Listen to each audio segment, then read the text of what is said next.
그런데 제가 보기에는 이 단어를 교회에 와서만 사용하는 것 같아요. 집에서도 많이 사용하시기 바랍니다. 오늘 본문에 있는 말씀은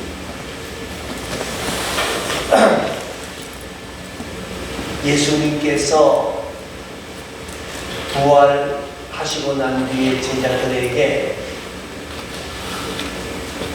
내가 너희보다 먼저 갈릴리로 갈 것이다 하고 말씀을 하셨어요.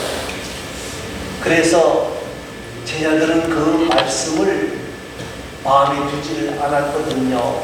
그런데 우리가 잘 아는 것처럼 요한복음 21장에 보면 예수님께서 갈릴리에서 고기 잡이하는 제자들을 찾아오셔서 먼저 베드로에게 너가 나를 사랑하느냐 하는 질문을 던지셨고, 그리고 난 뒤에 무엇을 말하는 것 하면 이걸 미역한 갖다 딸 좀 꺼주지. 많이 못 뜨거. 중요하신 얘기 아니면 나중에 하십시다. 네. 자, 갈릴리에 가셔서 제자들에게 이제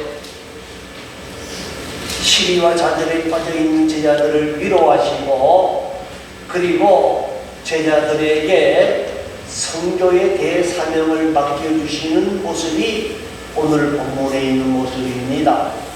사랑하는 성도 여러분, 가서 제자 삼으라고 하는 이것은 하나님의 명령이고 예수님의 명령입니다.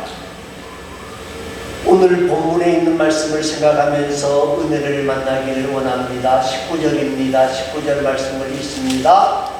그러므로 너희는 가서 모든 민족을 제자로 삼아 아버지와 아들과 성령의 이름으로 세례를 베풀고. 예, 19절에 있는 말씀을 보면은 너희는 가서 모든 민족을 제자로 삼아 아버지와 아들과 성령의 이름으로 세례를 베풀라 그랬습니다. 이 명령은 한마디로 뭐 하라는 거예요? 전도하라. 더 나아가서 선교하라 하는 명령이에요. 전도는 하나님의 큰 소명이며 예수님의 지상 명령입니다. 아울러 전도는 성령님의 가장 큰 사역이고 우리가 맡은 최고의 사역이라고 하는 것입니다. 사랑하는 성도 여러분, 복음 전하는 것, 전도하는 것이든 선교하는 것이든 쉽지가 않아요. 왜 쉽지가 않느냐? 사단은 어떻게 하든지 예수 믿는 자들을 잡아가려고 그러지 예수 믿게 하려고 하는 경우는 거의 없어요.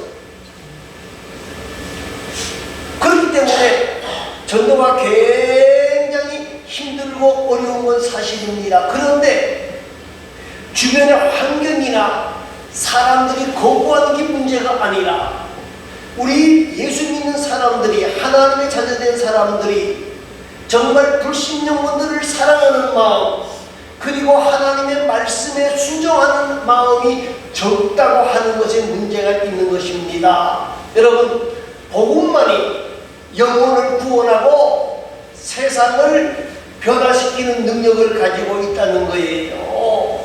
복음이 들어가는 곳에 역사가 일어나게 되어져 있어요. 여러분, 복음이 들어가는 곳에 죄인들이 용서를 만나고 낙심과 좌절했던 사람들이 용기를 만나고 병든 사람이 치료를 만나고 가난한 자들이 풍요를 만나고 미움이 있는 곳에 사랑이 있게 되어지고 죽은 자에게 부활, 지옥 가는 자들이 천국 가는 그러한 기쁜 소식이 되어진다는 거예요. 그렇기 때문에 사도 바울은 말합니다. 내가 너희 중에서 예수 그리스도와 그의 십자가에 못 박히는 외에는 아무것도 전하고 싶지 않다. 그렇게 말씀을 하고 있는 것을 고린도서 2장 2절에서 보게 되어집니다. 자, 우리는 이 명령을 받았어. 저와 여러분이 선교라고 하는 것은, 전도하는 것은 우리의 사명이라고 하는 사실을 다시 한번 기억하셔야 되는데, 이것을 하기 위해서 어떻게 해야 되느냐? 되느냐? 가만히 앉아서 기다리는 것이 아니라 가라 그랬어요. 가라. 가야 되는 거예요. 가야 전도가 되는 거예요. 그런데 말입니다. 초대 교회가 유대 교회에서 있다가 예수 그리스도를 만나게 되어졌습니다. 이 유대 교회는 이 바리새인들이 얼마나 딱딱한지 우리 한국말로 하면 지네들만 잘났다 그러고, 예? 다른 모든 사람들은 죄인 취급하고 못했다 하고 계속 책망만 하는 거예요. 사실은 더 많이 책망받을 사람들이 바리새인들인데, 그런데 예수를 만나고 나니까 어떻게 해요? 예수 믿기만 하면 뭐가 있다? 구원이 있다. 그것만 아니고요. 더 좋은 소식이 뭐예요? 유대교에서 뭘 해야 된다, 뭘 해야 용서를 받는다 그랬는데, 교회는 뭐라 그래요? 예수 믿기만 하면 뭘 주신다? 우리의 모든 죄를 용서해 주신다. 얼마나 좋아요. 얼마나 좋아. 그래서 일주일에 한 번 모이는 게 아니고요. 매일 모이는 거, 매일 모여요. 직장 생활하고 돌아와서 할 일 마치고 저녁이 되어지면 어디로 모이느냐? 교회로 모여요. 그래서 매일 예배하고 있어요. 그런데 이들이 너무너무 좋아서 예배하는 건 잘했는데 하나님의 명령을 잊어버리는 거예요. 뭔 명령을 잊어버려요? 가라 하는 명령을 잊어버리게 되었지. 가서 모든 민족을 제자로 삼으라. 모든 민족을 제자로 삼으라. 여러분, 모든 족속으로 가라는 거예요. 모든 족속으로 가라는 거예요. 이스라엘 백성들은 성립의식이 있어. 그 성립의식이 뭐냐? 우리는 하나님이 택하신 사람이다. 우리만 뭐 얻는다? 구원 얻는다. 그래서 같은 민족이라도 혼혈이 되어지면 구원이 있다고 봤어요? 없다고 봤어요? 없다고 봤어요. 그래서 사마리아 사람들은 사람 취급도 안 하는 거예요. 이방인들은 더욱더 사람 취급 안 하고. 그런데 주님은 우리에게 뭐라고 말씀하십니까? 모든 민족을 우리만 예수 믿는 것이 아니고 모든 민족으로 제자를 삼으라.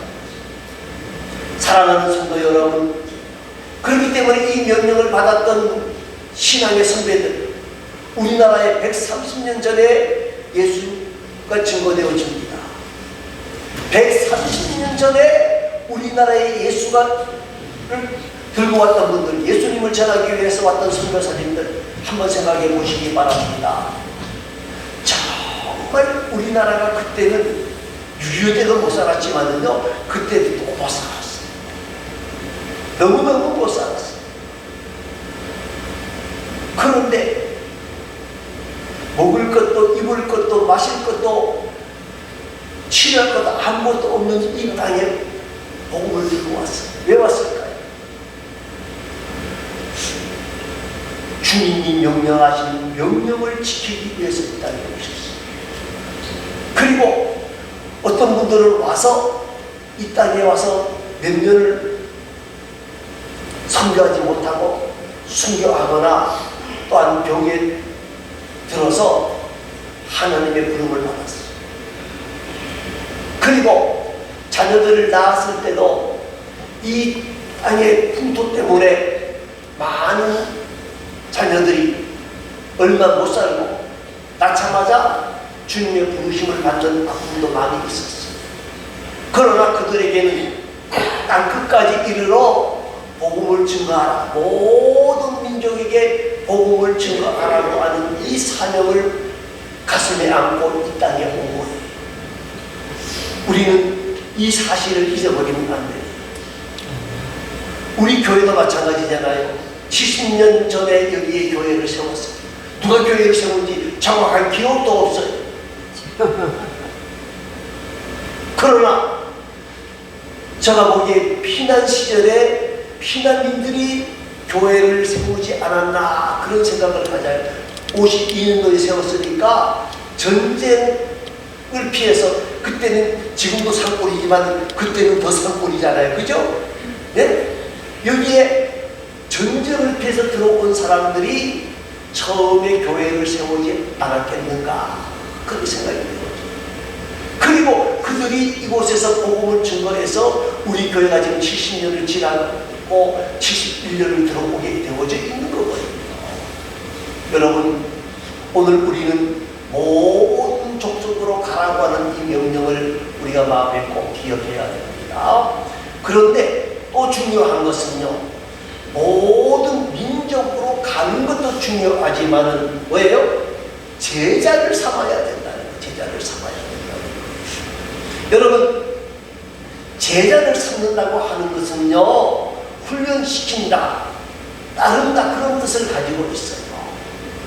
그런데 이것이 쉽게 되어지지 않는다는 거예요. 우리 모두가 다 죄인들이, 우리 모두가 다 죄를 악속에 살았던 사람들이, 그런데 예수님의 은혜와 은총과 사랑을 깨닫고 우리가 예수의 사람이 되어졌습니다. 여러분, 복음 증거를 한다고 해서 그것으로 제자가 되어지는 게 아니에요. 제자는 뭘 시켜야 돼요?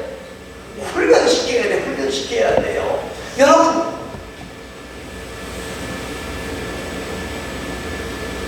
지난 정부에서 잘못한 것 중에 하나가 있습니다. 그게 뭐고 하면 군인들 훈련 안 시켰어요.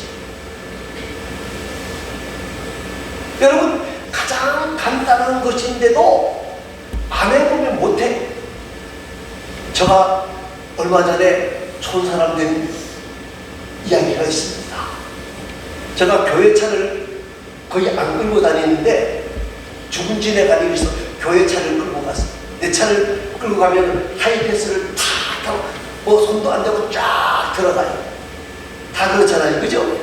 그런데 하이패스를 안 끌고 갔는데 보니까 글씨가 써져 있어요. 카드를 대세요. 그래서 저는 거기다 카드를 열심히 댔거든요.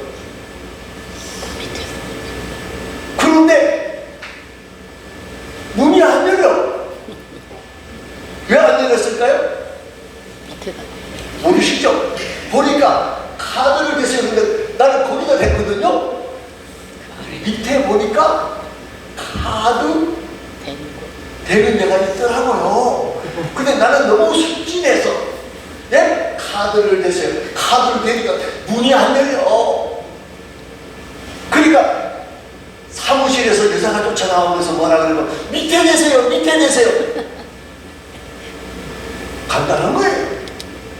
안 해보면 돼요, 안 돼요? 안 되는 거예요.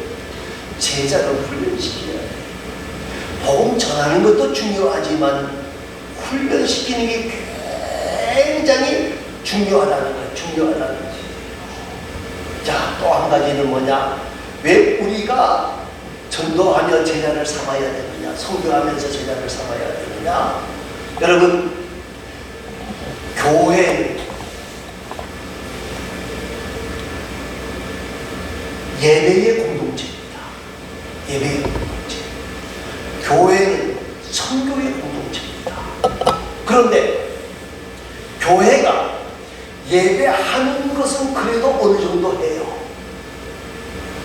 우리 교인들도, 우리 성도들도 주일날 예배를 빠지는 사람도 있지만은 대체적으로 예배하는 공동체의 사역은 그래도 잘 감당하는 편이에요. 그런데 선교의 공동체라고 하는 이 사명은 많이들 잊어버린다고 하는데 문제가 있는 거예요.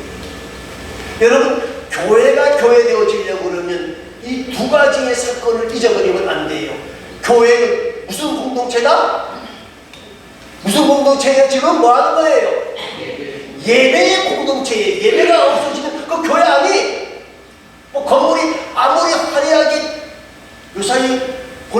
문제점 중에 하나가 뭐냐면 큰 교회들이 주일날 딱 한 번 예배 드린답니다.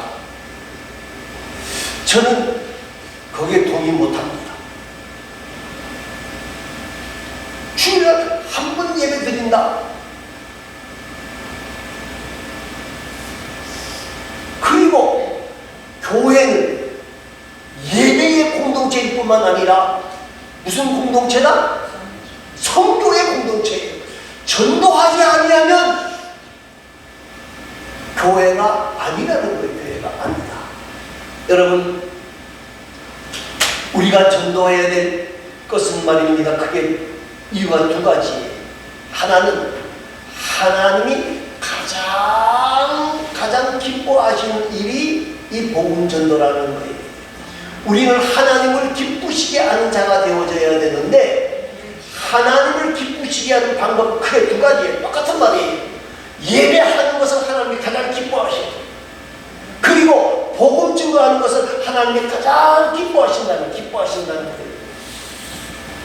또 중요한 것은 이 전도라고 하는 것은 지옥 갈 영혼들을 어디로 끌고 오는 거예요? 천국으로 인도하는 길이 바로 전도고 선교예요. 사랑하는 성도 여러분, 우리가 잘 알지만 사도행전 4장 12절 말씀이 뭡니까? 다른 이름으로는 구원을 얻을 수 있다 없다? 없다. 그러면서 천하 인간의 구원 얻을 만한 다른 이름을 너희에게 준 적이 없다 하고 말씀하고 있는 겁니다. 구원 얻는 것은 예수님의 이름으로 구원 얻는 거예요. 예수님의 이름 아니고서는 구원 얻는 방법이 없다는 거예요. 사람들이 돈돈합니다. 사람들이 권력합니다. 사람들이 지식합니다. 그런데 중요한 것은 돈으로도 못 가는 거예요. 우리나라의 제일 재벌이 삼성입니다. 그 이명철 씨가 죽기 전에 천국에 대한 관심을 가지기 시작해서 병들고 난 뒤에 너무 시간이 늦었어. 그래서 질문을 여러 가지를 써서 신부에게 보냈어요. 가톨릭 신부에게, 목사에게 보냈으면 더 좋았겠는데, 근데 그 신부님이 그 답을 다 써서 보내기 전에 이병철 씨가 죽었어. 그래서 나중에 그 신부님이 책으로 만들어 냈더라. 여러분, 돈 하지만은 돈이 구원을 주는 게 아니에요. 권력합니다. 권력, 우리나라의 최고의 권력자라 그러면 박정희 대통령을 들 수 있는데, 박정희 대통령도 초등학교 때 교회를 다녔어요. 그래서 목사님들이 찾아가서 목사님, 대통령님 신앙을 회복하시기 바랍니다. 그러면 알았어. 내가 뭐 하면?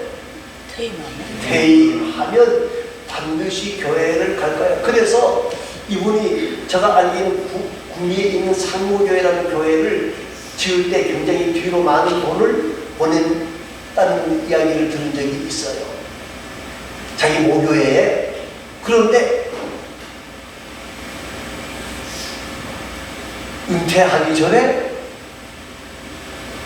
하나님의 부름을 받아서 천국을 갔다고 말을 할 수가 없는 거예요. 여러분, 지식이 중요하지만은요, 우리가 잘 아는 이어령 교수님, 그분은 지식은 넘쳐났는데 예수 없다고 생각했는데 자기 딸 때문에 예수를 만났어요. 나중에 예수 믿게 되어지고 예수 섬기게 되어지고 그래서 구원을 만났다는 거예요. 그분이 이야기 단적이 그거예요. 내가 고집대로 너무 살다가 너무 늦게 예수 만났어. 여러분, 우리가 복음을 전해야 되는 이유가 뭐냐? 구원 얻는 것은 다른 것으로 되어지는 게 아니에요. 우리가 선교해야 될 이유가 뭐냐? 다른 것으로 되어지는 것이 아니라 구원 얻는 것은, 천국 가는 것은 오직 예수님밖에 없기 때문에 우리가 이 복음을 증거하는 일에 열심과 최선을 다해야 된다는 거예요.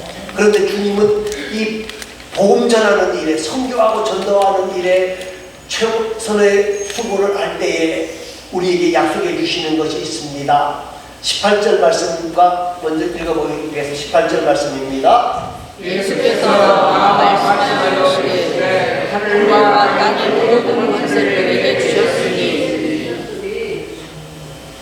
우리가요 전도하고 선교하는 일에 힘쓰게 되어지면요 무식한 사람, 네? 권력이 없어도 돈이 없어도 하나님께서 능력을 부어주신다 그랬어요. 하늘과 땅의 모든 권세를 내게 해주셨으니 정말 우리가 이 복음 전도하는 일에 목숨을 걸고 이 복음 전도하는 일에 힘쓰게 되어지면 주께서 우리에게 능력을 주신다는 거예요. 권능을 주신다는 거예요. 여러분 우리 교회도 몇 번 오셨던 남미루 선교사님을 제가 잘 압니다. 왜냐하면 같이 공부하고 같은 기숙사에서 같이 뒹굴었던 친구이기 때문에, 같은 방에 뒹굴었던 친구이기 때문에 잘 알아요. 키가 1m 60인가 그래요. 제가 매일 놀렸거든요. 그렇게 키가 난쟁이처럼 해서는 안 돼. 가서 받아주고. 네? 그리고 놀렸거든. 그런데 하나님 앞에서 나는 선교해야 되겠다는 사명을 가지고 들어갔더니 하나님이 때를 따라 도우시는 거예요. 하나님이 때와 맞춰서 능력을 주시고 권능을 주시고 기적을 주시는 거예요. 어려움도 겪었어요. 어려움이 없다 그러면 거짓말이에요. 그 어려움 속에서도 하나님이 역사하시는 역사가 있었어요. 그래서 지금 하바롭스크에 교회를 지금 6개, 지금 7개 개척을 하고 있거든요. 어떻게 했냐? 저보다 나이가 2살 더 많아요. 근데 어떻게 했냐? 물으면 하나님이 그때마다 나에게 힘을 주시고 능력을 주시고 돕는 사람을 보내주셨어. 하나님이 우리가 선교하고 전도하는 일에 힘쓰면 하나님이 능력을 주신다는 거예요. 또 한 가지는요, 20절 말씀입니다. 20절 말씀 읽어보시기 바랍니다. 내가 너에게 공부한 모든 것을 가르쳐 주게 하라. 볼지어다 내가 세상 끝날까지 너희와 항상 함께 있으리라 하시니라. 예, 하나님이 뭐 하신다고요? 항상 너희와 함께 있으리라. 함께 하신다. 하나님이 언제나 함께 하여 주시는 복을 만난다는 거예요. 여러분, 우리가 이 땅에서도요, 능력 있는 사람, 권세자들을 만나면, 쉽게 말하면 저가 대통령하고 같이 악수하고 같이 몇 번만 걸어가면요, 그 다음에 내가 어떻게 돼요? 높은 사람. 능력자가 돼요. 왜요? 아마 모르긴 몰라도 저가 윤 대통령하고 악수하고 밥 몇 끼 먹고 같이 몇 번만 걸었다 그러면요, 아마 모르긴 몰라도 군수도 심심하면 우리 집 찾아올 거예요. 왜 그럴까요? 내가 능력자가 아니라 누구 때문에? 대통령 때문에 찾아오는 거예요. 하나님이 나와 함께 하신다는 거예요. 함께 하신다는 말은 지켜주신다는 말. 여러분, 선교하는 분들을 하나님이 지키시지 아니겠다 그러면 어떻게 되겠어요? 그 가운데 순교한 분들도 있어요. 그러나 때를 따라 지켜주시는 은혜, 사역을 감당하는 은혜를 하나님이 허락해 주셨고, 그리고 하나님이 함께 하시면서 복을 주셨어요. 여러분, 선교사들 제가 여러분들을 이렇게 보는데 말입니다. 특징이 하나 있더라고요. 그 특징이 뭐냐면요, 선교사들의 자녀들이 대체적으로 잘 됐어요. 세상적으로도. 됐을까? 가서 공부도 제대로 못했을 경우가 많은데 어떻게 그렇게 될 수가 있었을까? 하나님이 뭘 주신다는 거예요? 복을 주시구나. 사랑하는 성도 여러분, 오늘 저와 여러분이 말입니다. 이 선교하는 일에, 복음 증거하는 일에 최고의 협력을 하는 귀하고 아름다운 자들이 되시기를 바랍니다. 그러면 하나님이 능력을 주시고 하나님이 언제나 함께하여 주셔서 우리가 이 사명을 감당할 수 있도록 역사하여 주실 뿐만 아니라 하나님이 우리에게 복을 주시고 우리를 도우시고 인도하신다는 겁니다. 더 중요한 것은 뭡니까? 하나님 앞에 서는 그날에 우리에게 뭐가 있다? 상급과 칭찬이 있을 것입니다. 우리 모두가 선교하는 일에, 전도하는 일에 더욱 힘써서 하나님 앞에 서는 그날에 칭찬과 상급을 만나는 복되고 아름다운 하나님의 사람들이 다 되어질 수 있기를 간절히 소망합니다. 기도하겠습니다. 아버지